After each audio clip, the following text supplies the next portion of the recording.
Welcome back to the Rick Smith Show. Now, here is Rick Smith. So I see in Tennessee that the anti-worker crowd, the no rights at work crowd, are hard at work trying to add their no rights at work agenda to the state's constitution, so that if it's possible that, as Sherrod Brown has introduced this PRO Act, that we do away with this idiotic right to work nonsense, that Tennessee will make sure that it is fully inculcated in their constitution so that they too can then continue to allow employers to screw over their workers in their constitution as a matter of constitutional bounds. Tennessee, seriously. Now we're in this weird moment, and this is what I've been talking about for a while. I think Joe Biden is a guy who's going to help workers in a number of ways, and part of it is using government to ensure that working people have an equal footing, encourage people to join, form unions, collectively bargain. And look, we've got a couple of examples of a government actually helping workers worked really well. Now, we've got tons of examples of the government working against workers not so well. And here to share some thoughts on, well, maybe a little bit of both, I've asked our good friend Erik Loomis to come talk with us. Erik's a professor, historian, blogger over at Lawyers, Guns, and Money, and has written the book on strikes, A History of America in 10 Strikes, which I highly, highly suggest. Erik, thanks for taking time for us. Hey, I'm always happy to be here. So I'm looking at this moment, Tennessee going, no, you're not going to be able to pass that PRO Act and get rid of that right to work because we love screwing our workers out of wages. We're going to put it in our Constitution. We'll show you. Yeah, well, it would be meaningless if the PRO Act passed because they don't, this federal government would be the law of the land. Tennessee tried to say states were more important than the federal government when it committed treason in defense of slavery during the Civil War. And Civil War pretty much showed that the federal government rules and state governments don't. But so they're trying to make these anti-worker points, and Tennessee is a state that's controlled by extremists, and it's moved that way significantly since I lived there 20 years ago. And yeah, it's a sign of what we have to face. But I think that the PRO Act has a lot of potential. And I think that the fact that it's already passed the House and has at least a shot of passing the Senate is significant. And I think is going to show states like Tennessee that this era of extremism may be coming to an end. No, that to me, that's music to my ears. And I'll be honest, I've been happy with Joe Biden, happier than I've been with any president in our lifetime. Because in my view, he's done more for labor on day one than Obama, Clinton, and Carter, and well, obviously Reagan, Bush, and Trump on day one by firing Peter Robb, which to me was great to see him and his number two go. But it was also symbolic in that Robb was part of firing the Patco workers and the people behind that. So not only did we get somebody who was really toxic out of the NLRB, I think this is a symbolic moment as well. Yeah, I completely agree. I mean, look, Joe Biden is never been and never really will be the kind of ideological leader on labor or anything else that some people wanted him to be. And that's not who the guy is. He is a centrist within the party itself, not a centrist overall, but a centrist within the party. And all the activism that's taken place in the last 10 to 15 years to move the party left is becoming increasing. The effectiveness of that is becoming increasingly obvious with every day that Biden is in office, right? As you point out, not only, Carter and Clinton were terrible for organized labor. And Obama, eventually in the second term, it got better. But when he started out, the Department of Labor was a complete, backwater. He was not interested in pushing pro-labor policies.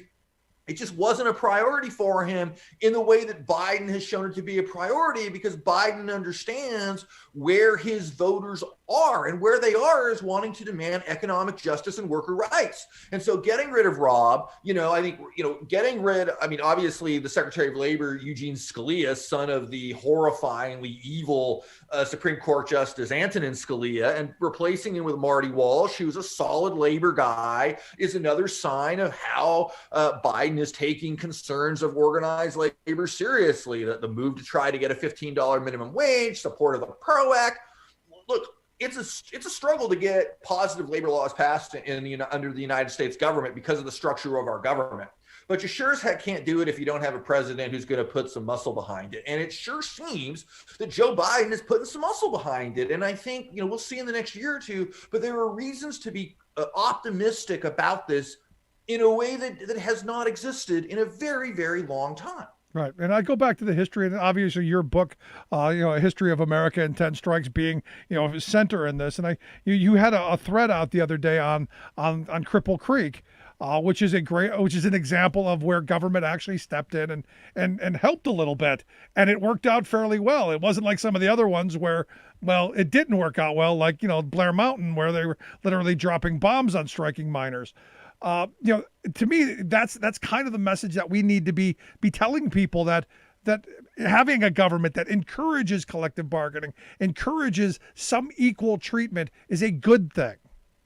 Yeah, I mean, I think that one thing I really stressed in my book, because this is just the way that I read the history, is that unions really, or in this country, it's very difficult for unions to succeed if they can't neutralize the alliance between corporations and the government, which has existed for most of our history. And, the strike I talked about the other day, you mentioned in Cripple Creek, all the way back in 1894, was the very rare example of a strike in the late 19th century winning. And the reason is because workers had elected a pro-labor governor of Colorado. It wasn't that they had special organizing powers or they were more militant than these other strikes that lost. They weren't. I mean, they were good unionists, but they had elected a guy in Colorado. The reason that the Flint sit-down strike succeeds in 1937 and the United Auto Workers gets established is not, which the anniversary of which was today, it should be said, of that victory, is that the not only had workers elected Franklin Delano Roosevelt as president, but they had elected Frank Murphy, the governor of Michigan, a pro-labor governor who stated in his campaign that he would never do anything to bust a strike. And we see this today too, right? And this is really critical, because I think that a lot of people, labor people, they do one or two things. Either A, they say, oh, Democrats are a bunch of sellouts, and we're not going to vote, or worker militancy is what matters. Or B, they say, well, I might like my union, but I'm going to vote Republican because of racial reasons or abortion or whatever. But either way, all you're doing by not voting for a party that's more pro-worker than the other major party is undermining your own union and your own rights as workers. And I think that the history is just overwhelming on this point, at least in terms of the United States. Now, some will point back to the Eisenhower era, because Eisenhower in their platform, the Republicans talked about collective bargaining, talked about raising the minimum wage. They weren't horribly anti-union, not like they are today. Or is that revisionist history? No, the difference is, they're not pro-union. And in fact, the Eisenhower administration, for instance, intentionally undermines the meatpacking unions in Chicago in order to lower meat prices for consumers, which creates the kind of meatpacking situation we see today in these places out in Kansas and Iowa and these rural places with mostly undocumented or workers without a lot of power with high rates of COVID. It's not that the Eisenhower administration loved workers. It's that worker power was so real at that point that the Republican Party, which never liked unions and never liked workers at all, had to say those things because workers had real power. And if a certain percentage of workers was not going to support the Republicans, and by this, we're talking about union members, we're not going to support Republicans, they were not going to win in 1952 and 1956. And so that's really a sign more of how much power unions actually had at that peak of union power than it is about Republicans actually respecting unions. And a lot of those people who would work for Eisenhower would later go on and work for people like Richard Nixon and Jerry Ford and Reagan even, who were anti-union more or less. Now you bring up Reagan, and for me, I go day one of Joe Biden's presidency, firing Peter Rubb in a very at-will kind of way, which just so much symbolism there for me. But he was one of those guys who, back, was it August 4th, 81, went and it was behind the firing of those Patco workers, and not just firing them, but going as far to ban them from all federal employment forever, blacklisting them from federal employment forever. That kind of vindictiveness, I think, was the symbol of that era. And for me, having him shown the door in the unceremonious way that he was, I hope is that kind of shot heard across the boardroom that maybe it's open time for workers to organize. Yeah, I think there's at least, a lot to that. I mean, I think that business, if you read sort of, business law stuff and things like that, I think there's a fear of a Democratic administration actually doing stuff for worker rights that hasn't existed in a really, really long time. I think that they can read the tea leaves and they can see what, the kind of support for Bernie Sanders has led to within the Democratic Party and how that's influenced Biden, and that Biden is making these kind of moves, such as getting rid of Peter Robb, and that they now 4-decade-long era of open warfare on organized labor. It certainly isn't coming to an end because Republicans are changing, but the power structure in America is changing.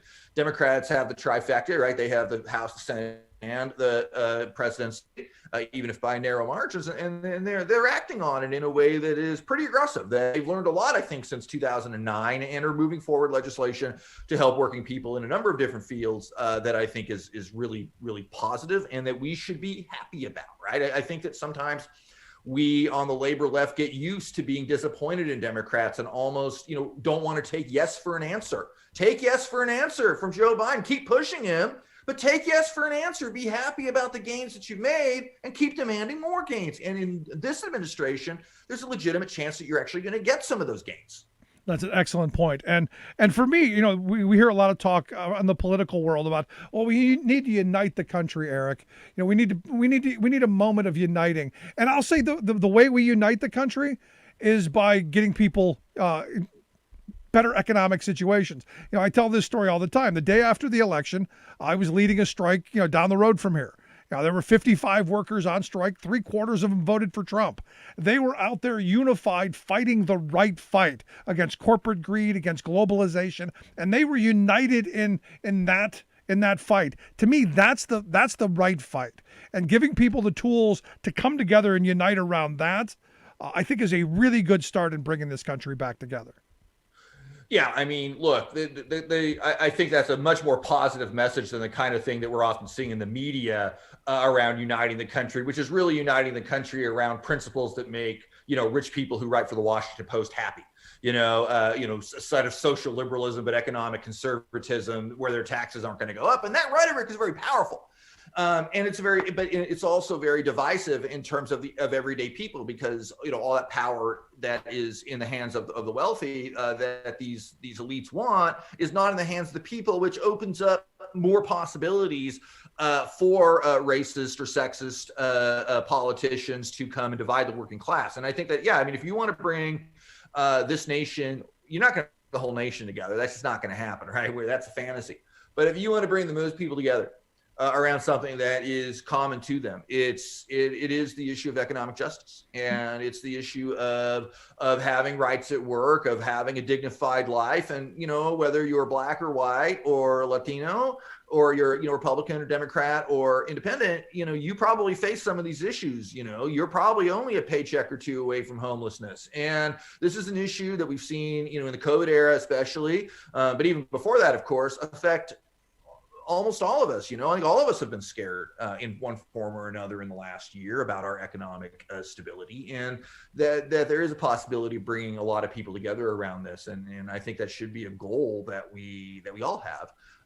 And if those people who we haven't brought together, yet, we're Trump voters, well, we're going to have to live with that, right? Yeah. If we want to make a better world, that includes including Trump voters, and hopefully getting them to see that there's a better way out there. Yeah, but at the end of the day, I don't have any visions of grandeur that we're going to be one giant kumbaya country. We've never been that. And it's delusional to think that we've ever been totally united, other than in moments of attack after Pearl Harbor, after 9/11. Those are the moments that for a brief period of time we were, okay, we'll put down our swords at each other, and we've got a common enemy.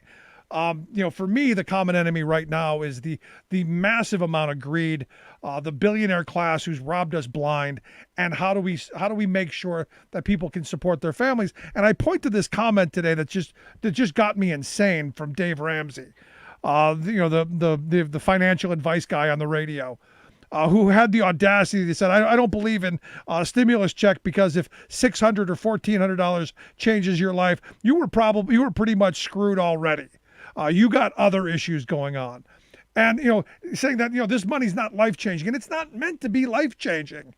And I agree, people are screwed, but he doesn't give any reason or ability for people to get unscrewed.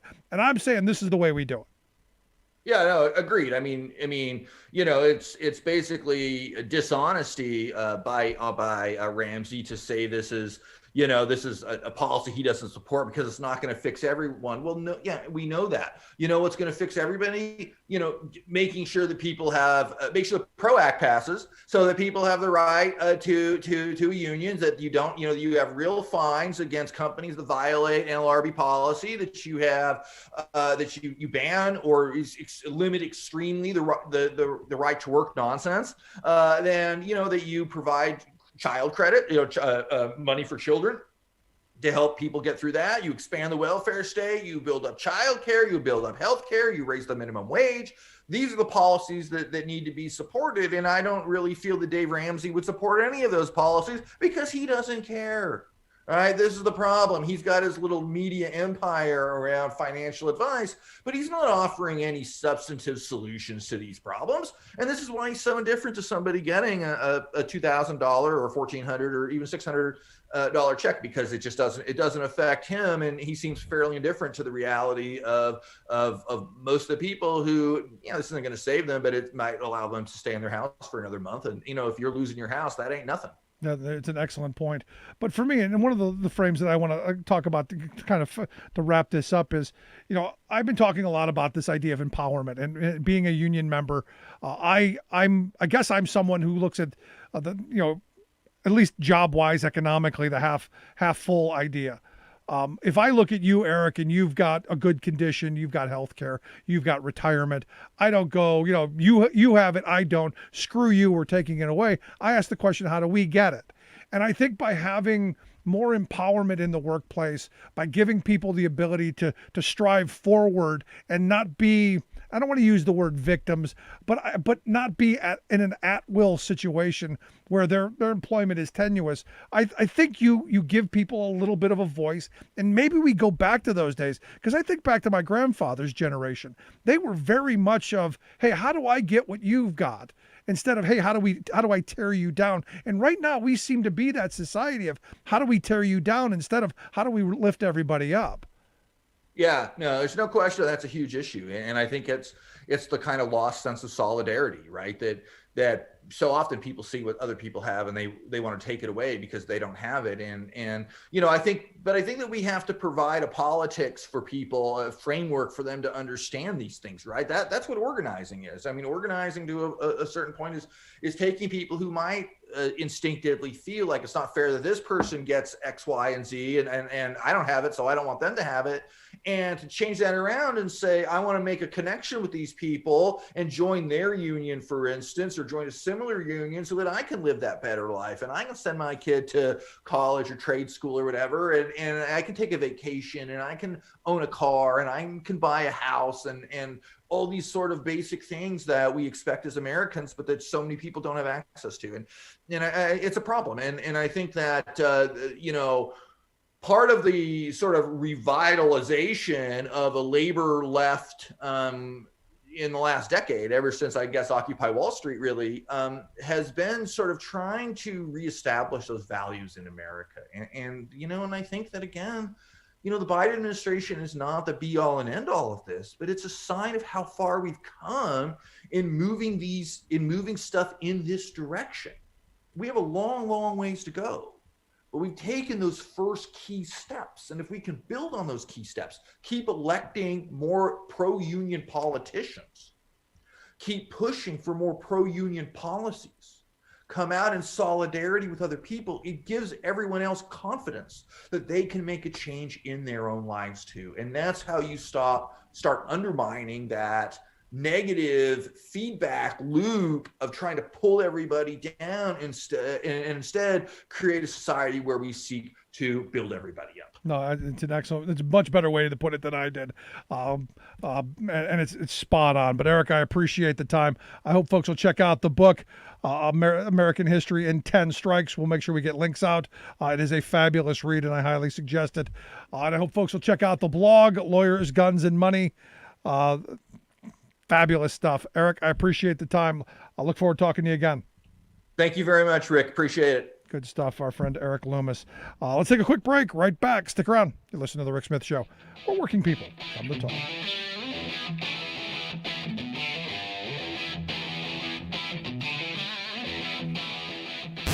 Saving work in America, one show at a time. The Rick Smith Show.